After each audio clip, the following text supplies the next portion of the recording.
Hi, I'm Stacy Andersen, also known as the Supergene. Having lived in 9 cities across 3 continents and counting, Supergene Unleashed features people from around the world sharing their unfiltered versions of female empowerment. With a 20-year global career in digital marketing, operating as a leader and mentor, and now as a wife and mother of 3, I encourage you to unleash your own Supergene and become the most empowered version of yourself. Here is your advocate, ally, and confidant. I am ready to inspire you. Let's show the world what it's all about. Welcome back to another episode of Supergene Unleashed. Today, I'm pleased to welcome Magdalena Wrobel to the show. Magdalena, or Magda as I call her, is the founder of iMind Strategies and a high-performance powerhouse who helps clients unlock revenue potential and improve their quality of life by leveraging her industry insights, creativity, and passion for innovation. Wow, that's truly a remarkable line of things that you do. She is also a world traveler. That's one side that I know of her. An optimistic risk taker, a dedicated sports mom, and a wife, and she truly embraces the YOLO lifestyle. It's so wonderful to have you here today, and I really think that women can learn so much from you, especially with how you exude so much confidence. So to start, can you please share a little bit about your background? Sure thing. Hi, Stacy. First of all, I just want to say thanks, and I'm just super pumped to be here. About my background, I'm all over the place. That's probably number one. My husband calls me a cat and says I live 9 lives simultaneously. Okay. So that would probably be the perfect summary. I'm a go-getter, high achiever, very high energy. I didn't have my coffee yet today, probably just to keep it toned down. You know, I just love life. I love adventure. I love people. I love getting to know people, taking a risk on new friendships, and just learning the world. So this is super, super exciting. I've done a few different podcasts, but I'm just so pumped for you. I think you have so much that you're going to share with the world, and so glad to be part of your journey. Well, thank you so much. One of Magda's 9 lives is actually the fact that she is from Poland and that you were born in Poland, raised there for part of your life. And you came to the U.S., what was it, at 12 years old or 11 years old? 11. Mm-hmm. 11. 11. Yeah, because I remember one of the things that always stood out to me when I first met you was your incredible ability to switch from English to Polish with the snap of a finger and do it flawlessly. So one thing I wanted to ask you actually about that journey, coming to the U.S. at such an impressionable age as a preteen and having to immerse yourself in the big city of Chicago. Your mother tongue was a completely different language. How do you think that this experience, reflecting back to this moment in time, has maybe shaped who you've become today?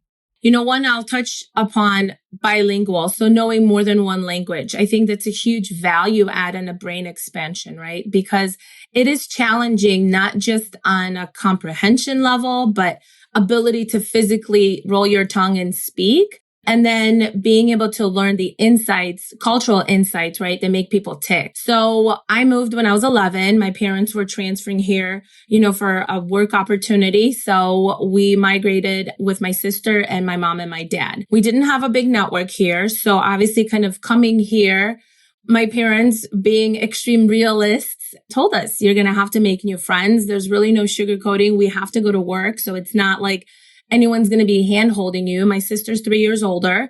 So for her, that was even more awkward, right? She's coming in. I think she started at either a freshman or a sophomore year. So, people have cliques. You have friendships that you've built from, first grade, kindergarten, etc. I came in, actually, to make things worse, we moved in December. So we came in after winter break, right? So it's not like you have a summer to ease into it. We literally just showed up after winter break. So, I want to say my experience when I look back it definitely allowed me to grow. It challenged who I was, and I had to learn how to rise above it. One of the things that you said actually about coming to the US, I think really stood out to me. And that was that your parents really threw you into the situation and you had no option but to sink or swim. And I think that's a really important call out because obviously, again, that's such an impressionable age at 11 years old where you're really uncovering who you are. As you mentioned, there were different cliques at school, and it's something that I can also relate to. Actually, my father, as you know, was in the Air Force. And so I grew up moving around and I had to, go into new schools and make new friends. And I had to do this at multiple ages as I grew up. And one of the things that I think I learned and it really shaped who I am today is giving that confidence. And that's what I see in you too, because you were faced with a situation where because you had no other option, thankfully you decided to embrace it. And you decided that there was no other side out of it other than to succeed. And so adding that now, having that experience at 11 years old, it really seems like it's still very much ever present in who you are today. One of the things that you have talked to me about is how you love living life unapologetically and putting yourself first and not caring what people think. And I think that's really amazing because a lot of people tend to dwell on what are other people going to think, especially with social media. Should I put this filter, that filter, this caption, this angle is my better angle versus that angle, and all of these things. I want to ask you head on, are you truly this way under the surface? Unapologetically? Hell yeah, girl. So everybody has breaking points and moments of weakness where they question everything. You know what I mean? Like, let's not kid ourselves. But I think what gets me through the day is I have no other choice. What am I going to do? Lay down and just ask to be buried today? Hell no. Like, life as we know it is happening. No one's going to stop to feel pity for you. And if they do, it's temporary, but it only sets you that far back because now you carry a label.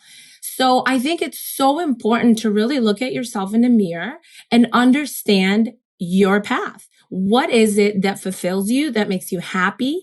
And try to eliminate dependencies. You know what I mean? Like, there's definitely dependencies dependencies in what way? Of what brings you joy. You know what I mean? Like, okay, it really should be like, how if I made $1 million, I'll be happy. Exactly. So now you're dependent on making that $1 million. You know what I mean? Or having the best husband, or living in a big home, or having the best car. Like, eliminate that crap. Like, if you are uncomfortable looking in the mirror in your bare form, there's a problem with you that's holding you back. And you really need to address that before addressing anything else. Did you ever have a moment where you had this bare conversation with you in the mirror? And all the time, girl, I've got like 6 conversations going on right now. Okay. You had it this morning. You didn't have your coffee, but you had the bare moment in the mirror, right? Every day, girl, every day. No, and I'll tell you how I kind of function. So it's not like this, once in your life and you shift and then you're like, joy and happiness arrive. I think it's leaving it very open to the fact that it's okay to pivot. It is okay to shift gears. You can put all of your eggs in one basket today and go after something that in 2 months just doesn't make sense. It's not failure. It's your ability to be able to make sound judgment and say, it's not working. You know what? Let me reshift. That doesn't mean you've wasted all of that effort. You'll probably build a foundation for something even greater to come. So my little aha moments are things like, I live on a farm now, right? I moved away from Chicago. I'm on a farm. I also have a property in a tropical country because I enjoy those things. I don't think I'm in a position to commit to one particular lifestyle. because I love aspects and seasons of each of them, right? So for me is, how can I eliminate things that don't serve me? I absolutely wholeheartedly loved my professional career, but there was a point where I was just like, enough is enough. It took me 1 year to make this decision and feel okay with it, right? Because I had doubts, I had fear. It provided financial stability. I really worked hard to get where I was at. But then I really felt like things were just pulling at me and I just wasn't 100% committed anymore. And you know me, I'm either all in or I'm all out. Like there isn't a 50-50 or I'm going to do something half beep, you know? You can say it. Yeah, on an unapologetic podcast, but it's like, I think that moment is you having your own clarity over what is it that you want out of life. And then bringing in people and key players, relationships, right, into your life and moving along together in some sort of a harmony. Yeah, absolutely. I mean, they say that you're a composition of, I think, the 5 or 6 people that are closest to you. So, yeah, you referenced quite a big drop there with facing a moment in your career where you realized that this career that you built, you chased, you thrived in was no longer serving you. So from what I remember with you, you obviously, we went to college together and we had a very similar degree and you were working more in the banking side. Do you think it was one like specific event or a specific moment in time that led you to this point where you realized that this career path that you had built for about 15 years was no longer the path that you wanted to pursue? How did you identify that that wasn't it? Was there anything that happened or anything that stands out as like, oh, okay, this is how I knew that I cannot continue? Yeah. So, I mean, this is really packed, right? Like my moment came after COVID, right? So dynamic, my well-oiled machine that I've built. I traveled for work. I was able to, have my family travel with me on different destinations. I have the most probably amazing support system as far as both my parents and my in-laws very near us, available pretty much at a zero notice to be able to help us. So I built, along with my husband, our logistics of a family. I had the corporate career, means I worked for somebody else, right? But I had the corporate career. I was flying here and there, doing whatever I needed. And then we obviously have our own business that my husband is running back home. So he's relatively available and stationary when the kids are here and I'm not. And then COVID happens, our dynamics shift. I'm now working 100% from home, which I've already was working from home or remotely. So that was not any shocker. But the fact that now we are both home and what we're doing doesn't seem significant anymore, right? Because there's an event that is globally, I worked for a global company, so it's globally impacting various markets and it's saying it's okay to stand down, right? Okay, so the sense of urgency that I felt while executing projects, deadlines, budgets, rollouts. I worked in IT, in commercial development. So all of that goes away and the world is, relatively okay, right? Besides COVID, but it's okay. Things are moving, things are happening. And it gave me a realization that I am allowing, and I don't want to use the word system in a negative way, but I'm allowing third parties to raise my kids and I'm working so I can pay for the third parties to raise my kids. And that moment was, my kids are only going to be young once. Why am I missing out on everything and just getting cliff notes? Like, that's so silly. And for me, that was that priority. I wanted to be involved with my kids. I wanted to witness the milestones.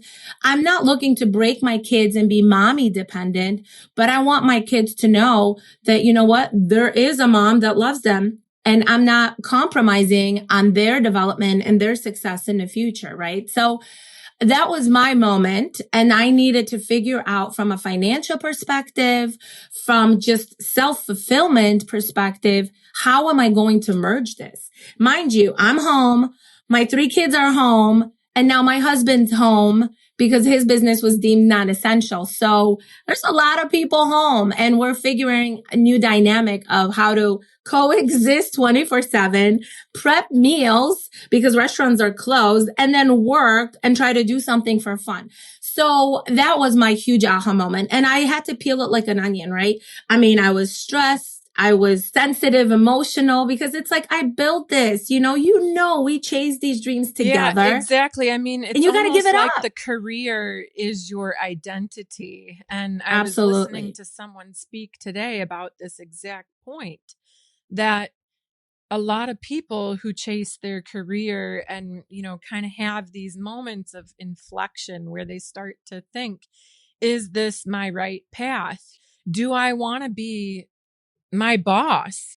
These are some of the questions that I even ask myself to identify if I'm in the right place and on the right path. Is, do I want their job? And it's all about that, divorce from what you spent so long as creating basically your identity. Because as you rightfully said, you pretty much spent all of your time with your career. So it was integral to how people viewed you, how people judged you, how you behaved in situations. It probably shaped, many opinions for you. I think it's really interesting amazing that, by the way, your whole family made it out on the other side of COVID.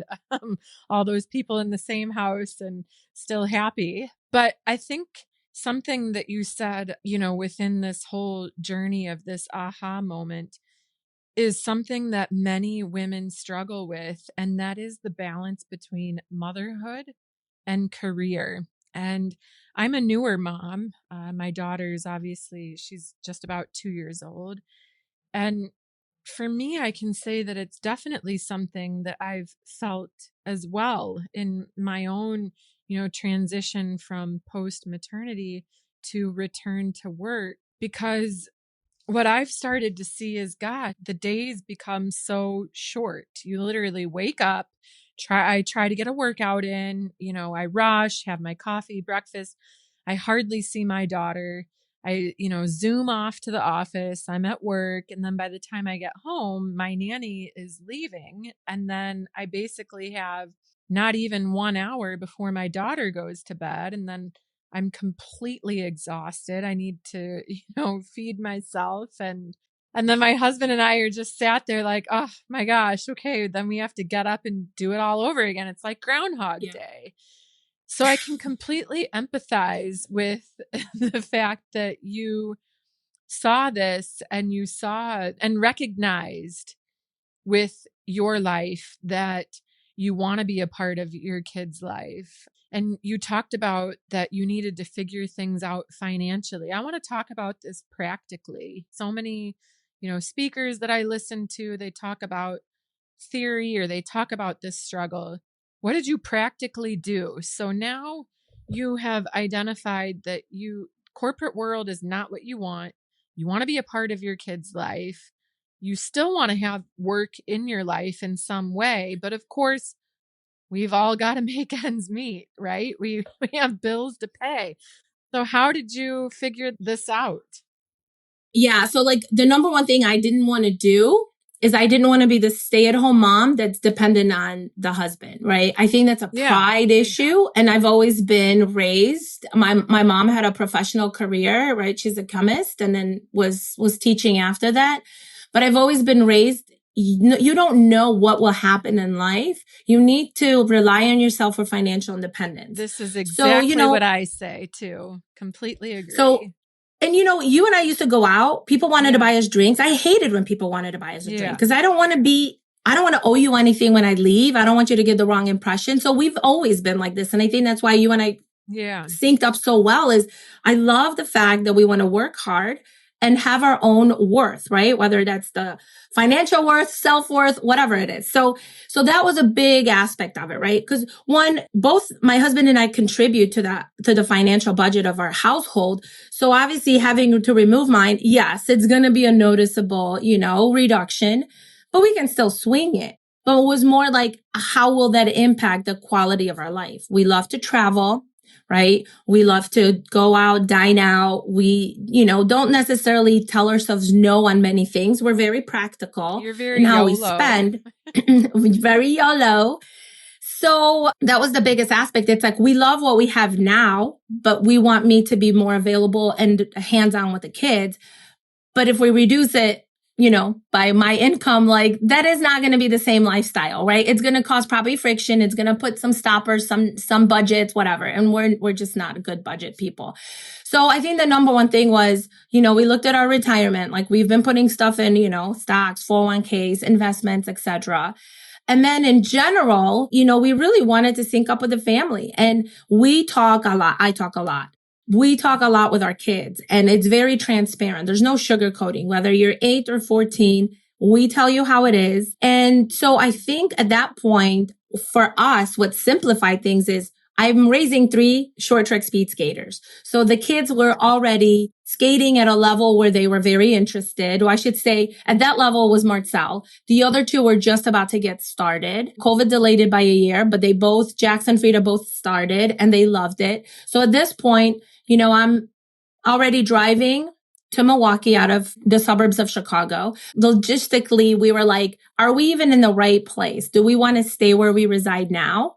My sister had this amazing, purchase of a farm. So that allowed us, all of our kids, to thrive during the shutdowns.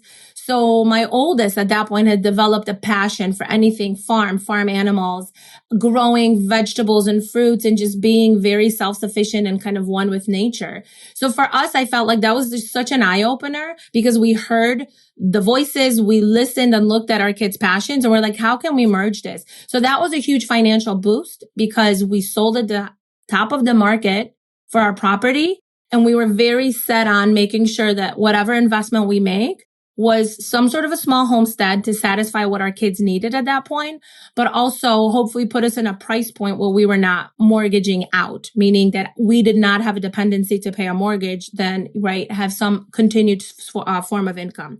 So for us, that was, I don't want to tap into retirement funds and pay penalties, etc. We don't want to be dependent on another mortgage. So how can we leverage, the equity from our home, etc. So yeah, we searched high and low, and we did move in with my parents for probably like 8 months while we found the farm that we liked. So I think the fact that we didn't have any bills for the 8 months, because my parents are just freaking amazing and took us in like, That is amazing. like we haven't left. That was a huge plus, right? Financially, because believe it or not, you are still saving. So as much as we were contributing to things, because we're not freeloaders, you do save a ton of money. And then we did get lucky to be able to purchase a property without having to mortgage it out. So that means I don't have a mortgage. I don't have that stress. I had transitioned to consulting as some of my colleagues in the industry, needed assistance. So although I'm not working corporate, I still had time and wanted to remain relevant in this space. So I made myself available to take on projects that I know I could handle well, execute within the desired timeframes, but not take me away from my kids. So I was extremely selective who I started to work with, but it gave me that little bit of a transition to be in a professional space, have some stream of income coming in, and then allowing me to figure out how to manage this time. I'm the 11th hour. I can absorb all the stress, throw stuff at me. But when you give me 24 hours open, I'm like, I'll sleep until 11. I'm in my pajamas. I needed to relearn how to make use of my time, because you feel like you now have so much time, right? So like maybe mark that down, because besides the financial aspect, the time management piece was like a huge milestone I needed to. You really had to kind of go back to basics and learn how to manage time, because before you were basically chasing meetings on someone else's agenda. Absolutely. It was someone else's agenda, now right? It was a complete blank slate. Yeah. It's interesting. Actually, there's a bit of a trend globally, of course, with freelance and work remotely and a lot of different platforms that are enabling that. But there's actually also a trend with more senior leaders taking on fractional roles. So, for instance, I've seen fractional CMOs or fractional CTOs. So it's quite Fractional legal counsels. Yeah, yeah. there's so much of that. So Absolutely. you kind of, in a sense, did that too, because when you left, lesson number one is you did an internal assessment. How can you guys be as smart as possible with your costs, potentially reduce cost of living to make use of, one income as best as possible without jeopardizing life. Second thing it sounds like you did was, because you still wanted to stay working and of course have a revenue stream coming from you, was how can you take all of your knowledge and immediately put it to use? So it sounds like you used your network to have some projects that were fitting in with your schedule and not the other way around. Was that pretty easy for you to take on? And was it pretty easy to figure out your pricing and how you would No, I don't think anything's easy, but I also don't think anything is hard. You know what I mean? I think it's just a stepping stone, and you've got to sometimes throw shit at the wall and see what sticks. And I think in some of these instances, I just happened to have an audience that was willing to be patient and kind of work with me so that we come to a mutual agreement, right? I think a lot of people try to come off as if, they're like this perfect, whatever. There's no such thing as perfect. Go out there and be authentic. So my conversations obviously started within my network. So people that knew me, knew my work ethic from our corporate relationships. And then I just said, hey, these are the things I never found time for because I was pulled in so many directions. Can I help you? You know what I mean? And I started with what was the biggest pain point for me. So I think one of the things that really was the first thing I started to do, I performance managed. One-on-ones and team meetings always seem to they're so important in my opinion, but they always seem to be rescheduled, reshuffled because someone else needs something more important. And so instead of like moving or skipping weeks, skipping months, I started to performance manage for other people and gave them cliff notes and was able to almost real time alert them of situations they need to be paying attention to, key stakeholders they need to be paying attention to. And I just absolutely love people. I love working with people. I see potential when others don't. And I'm willing to go in there and find stuff out and level set. So that was the first thing I did. And I think the practice kind of evolved into, okay, we've got that down. Business cases. Nobody likes a business case, right? People have an idea and they just want to get funding for it. But obviously, if you're going to ask your board or whatever, your leadership for money, and in my case, there were $100 million budgets, right? For my division. So these are big numbers, lots of risk. I love writing. That is like my second best thing is I just love writing. And I felt like now that I wasn't fighting for my time and all these meeting alerts and whistles and this, I felt like I actually was able to take somebody's idea and really focus on the risks, the opportunities, how to commercialize it. Is it really worth it? What are the case studies? Why is this coming up? Why do you need this? And I was delivering high quality business cases that really met the industry's needs because I just got out of that industry. You know what I mean? So I really started to focus on like the pain points and my network. And, I'm sure like you're such a great networker, right? You walk into a room and I think that boils down to the childhood, right? I came from Poland. I now am here. I have to walk into this room. I can't expect everybody to throw themselves at me and welcome me. I have to be the one that opens my mouth and tries to break the ice. So, I think having network is huge. People have different things to say about it. I open my network and try to bring value to people. And that's how I see the other side, So as much as I'm a connector, when I needed to be connected, I felt like my connections completely came through and helped out. And again, I wasn't asking for somebody to give me pro bono or whatever. Like, just introduce me to somebody or, hey, bring this topic up at your next leadership meeting. And people really took advantage of my skill set and allowed me to kind of bridge the gap and continue to feel like I'm bringing value in other areas than just being a mom. Yeah. I think leveraging the power of your network is paramount in today's world. For me, having had a career in Chicago, and then moving to New York City, which was an incredibly competitive battlefield working in media. And then moving overseas to Dubai, I've had to almost restart with finding a network, but at the same time, using the network of each city that I've worked in and, seeing who does this person have a connection in New York, and can they introduce me to somebody over there? And likewise with living in Dubai, I think that a network is incredibly helpful as well, because they can vouch for you and they can, add to your credibility. So I think all of these things are really smart and really practical. I think the only, and it all sounds relatively easy to do in a sense, because it's not like you're necessarily learning anything new. But I want to dig a little bit into the emotional side of this process, because what we talked about earlier was how much our careers, even for each of us, became our identity, or still is our identity. So as you kind of navigated this new space, was there ever any like voice in the head with self-doubt? Did you ever face imposter syndrome? And especially now that you have a new business, which I'd like to learn a little bit more about, what happened with the voice in your head as you were going through this? So the voice is there, right? I feel like it's just kind of like your guideline. I think the challenges become, there's only 24 hours in a day. So as now I'm navigating how to make the most of these 24 hours, right? Making sure my kids are taken care of, because that was a priority. I'm still married. I still have a husband, making sure that we have time. We have another home business, right? That my husband runs, but I'm obviously involved. And then remember, that was a time where we went on a quick weekend trip to El Salvador, fell in love, and decided that we wanted something there. So now we're starting a different venture. I was running out of my 24 hours, right? So the sacrifices were lack of sleep. And a lot of it was just, we weren't building on our relationship with my husband. We were just checking things off the list. Like, did you do this? Did you do this? Did you do this? You know what I mean?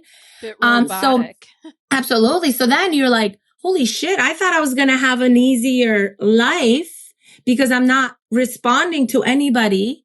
You know what I mean? I'm gaining all these hours and I'm busier than ever. Yeah. And so, I looked at myself in the mirror and I'm like, this is just effing crazy. I had an amazing salary, all these benefits, profit sharing, all this crazy stock bonuses.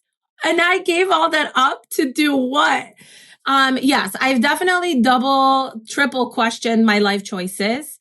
But then the fact that we're like, oh, someone's like, hey, you guys want to go to the Ozarks with us? Oh, like tomorrow? Sure. Oh, hey, do you want to go here? I'm like, yeah, that will work. The ability that I can pick up and go on my time was amazing. So the flexibility and the freedom that I don't need to ask for permission, put in a time slip and make sure that whoever's covering for me is ready. Days off, Yeah. I think that's when it came in. And then my kids literally coming up to me random times of day and being like, thank you so much for being home with us. Like, all those little things. So them noticing without me being like, I sacrificed this for you.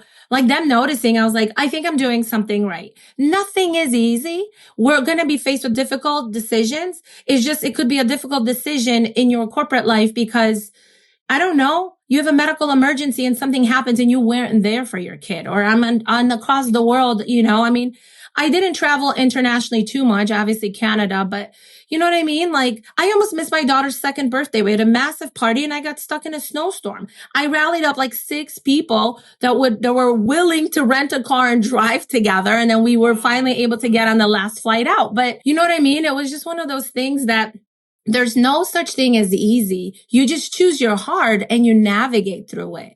You know what I mean? And your hard doesn't have to be the gloom and doom. It's just another challenge that you can be like, heck yeah, I made it, and then keep going. And I think those moments of I persevered, I finished, or I've accomplished something is really that fuel that I need to just keep going. And, I had this interesting conversation with my son in the car. And it was about skating, right? So some strategy. And I'm like, go for it. He goes, Mom, but nobody does that. I kid you not. Like, I look at him. What do you mean nobody does that? I said, be that somebody that just did it. Absolutely. And he had this moment of like, I can. And I was like, whose son are you? Okay. Clearly we don't spend enough time together.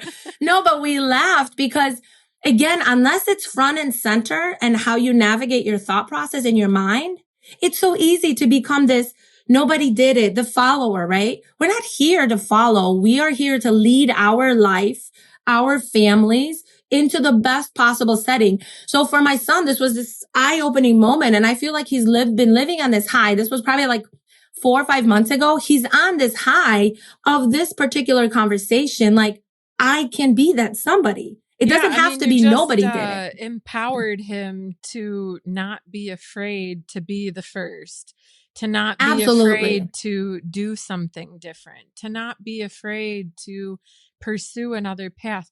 And I think, that really is something that is an important life lesson to embrace, especially as a woman navigating all of these different environments that we typically face.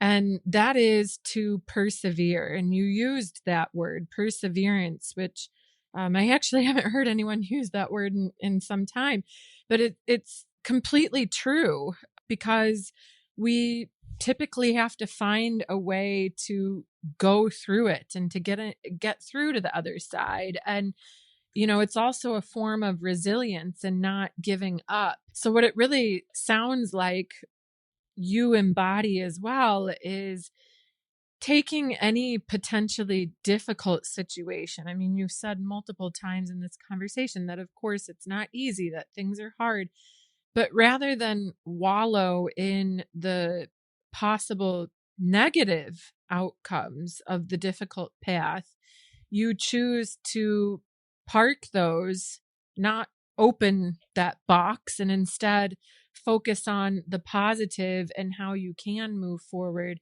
and not just how, but how you want to move forward and what that looks like for you. Because again, that can look like many different things to many different people. And, I've actually really relate on this point, and it's likely because of, how I grew up moving around, where again, having no choice but to go through it and come out on the other side, you start to use difficult moments to propel you. And it's almost a little bit like you want to show people that, oh, I can prove you wrong. If other people doubt you, or if you doubt yourself, you almost want to prove yourself wrong too. So it's a bit of a spiral effect, if you will, to kind of push you in that right direction. And so it's really interesting to hear you talk about that, because I think that, some of the women that I've met in my network face this difficulty in taking the leap, that once they've recognized that the career, whatever path they're on, is not the path for them, it's taking that leap. And so I really appreciate that you've laid out some practical tips, especially the bits about looking yourself in the mirror and being comfortable with who you are, and knowing as well, by the way, that's not a one-time exercise. That's something and that I don't constantly evolve. Yeah. So to maybe sum up, looking at yourself in the mirror, it's not a one-time exercise.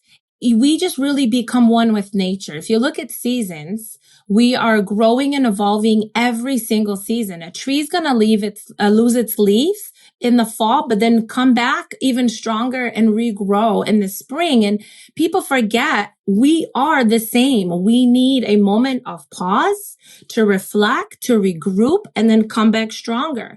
And, right now, probably good 90% of my life is trying to instill to my children who are growing up. They're limited on devices and what they watch, right? That's just kind of our values and upbringing. But when they do watch something in the sports space, don't just look at the champion and, oh, wow, they won. They've had it easy, because that champion has dedicated 10, 15, 20 years of rigorous training, of showing up when they didn't feel like it, of battling body aches and pains and mental ups and downs.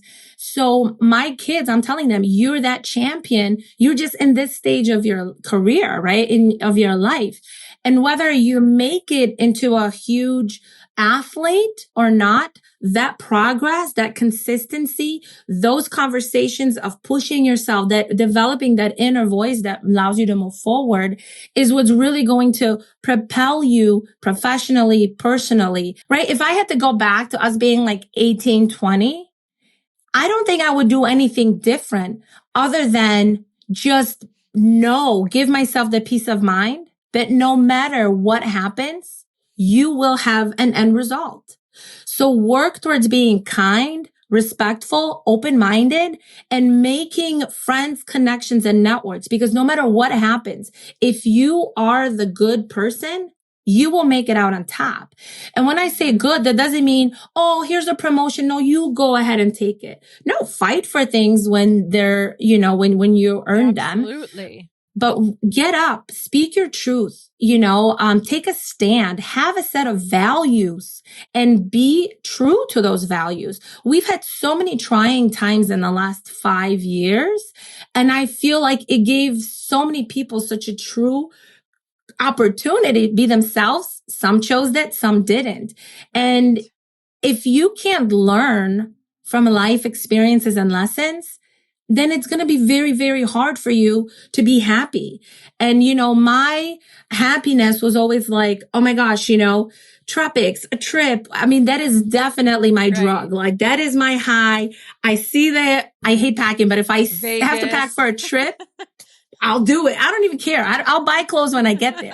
But that is like my addiction is like the thrill of going to a place. Yeah. And I don't know if you remember, but I've always had this thing. I will never travel to the same place twice. It was like the world is huge. There's so many places to see. Like I don't mind going to Italy, but want to see a different part, Right. And then here we go. We go to El Salvador. And I'm like, it just stopped for me because I had this epiphany of watching people, because there was no middle class when we started going there, right? So you have very wealthy and then you have people that just don't have anything. And we were hanging out, on the beach, and I see people make time for the sunrise. I see locals make time for the sunset. And they don't have a lot. They have a place to live. They have food. They have each other. Most don't even have electricity. They use like fire stuff. Or my favorite lesson from there is learning your circadian rhythm. You go to sleep at sundown. You wake up at sunrise. Absolutely. I feel amazing when I'm there. I am so grounded from all the minerals in the sand, everything. And literally, Eric and I turned to each other. I like have a picture of the moment. Like my friend was there. She snapped a picture, but it was like we were in the midst of this conversation. And I'm like, Eric, this is happiness. Happiness isn't everything we're trying to do before we retire and acquire whatever.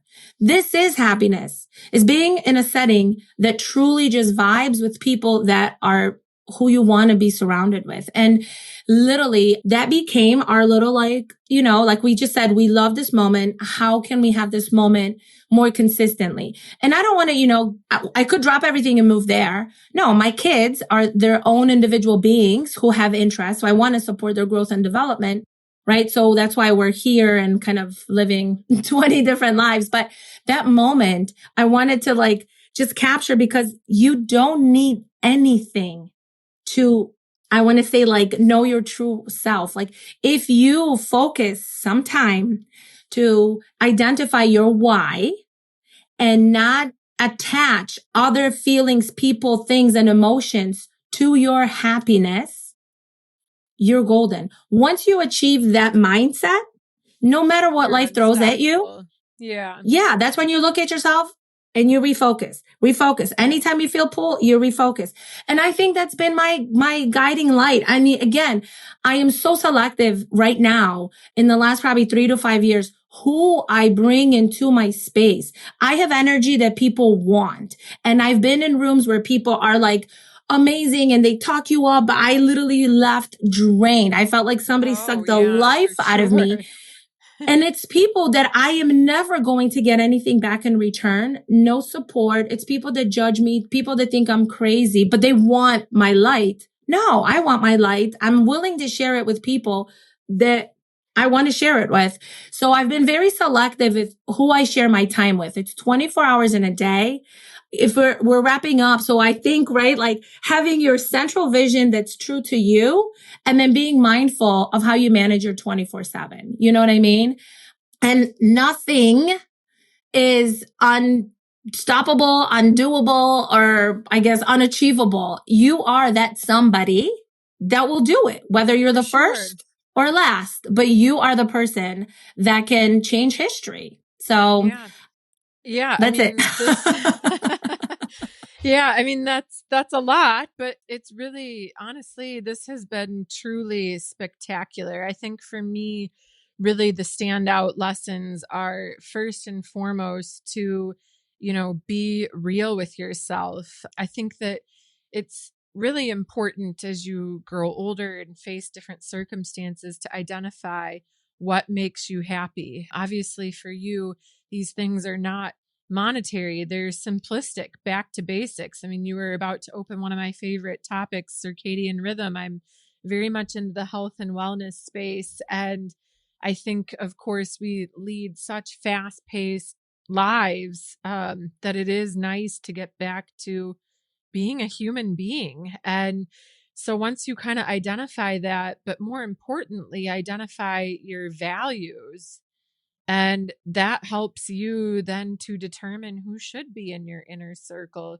and where you should put your energy. And where you put your energy is definitely how you will continue to evolve and how you will figure out what is the right path for you. I mean, I can genuinely see how you live a YOLO lifestyle. That's something that I think a lot of people will be excited or hopefully motivated by you to really, you've said it so many times. We only have one life. We only have 24 hours in a day. So for all the listeners today, live like Magda, live like a cat, have 9 lives, not to be afraid what people think, but above all, to pursue your dreams. And you've really shown here today that it is possible to find fulfillment. And again, I want to be clear that fulfillment can mean something different for every single person, but living that more free life and being the sole owner of how you invest your time. So Being thank unapologetic. you so much. I mean, exactly. Thank you so much for coming on today. It was truly wonderful. We'll probably have to do another episode, but thank you again so much for sharing more about your life history with all of us. Thank you so much, Stacy, and I wish you all the best. Thank you so much for tuning in today, and I hope you feel empowered from the episode. You can connect with me at supergeneunleashed.com and on Instagram at supergeneunleashed. Please share your thoughts, and I look forward to connecting with you. And until next time, keep on shining and showing the world your super gene.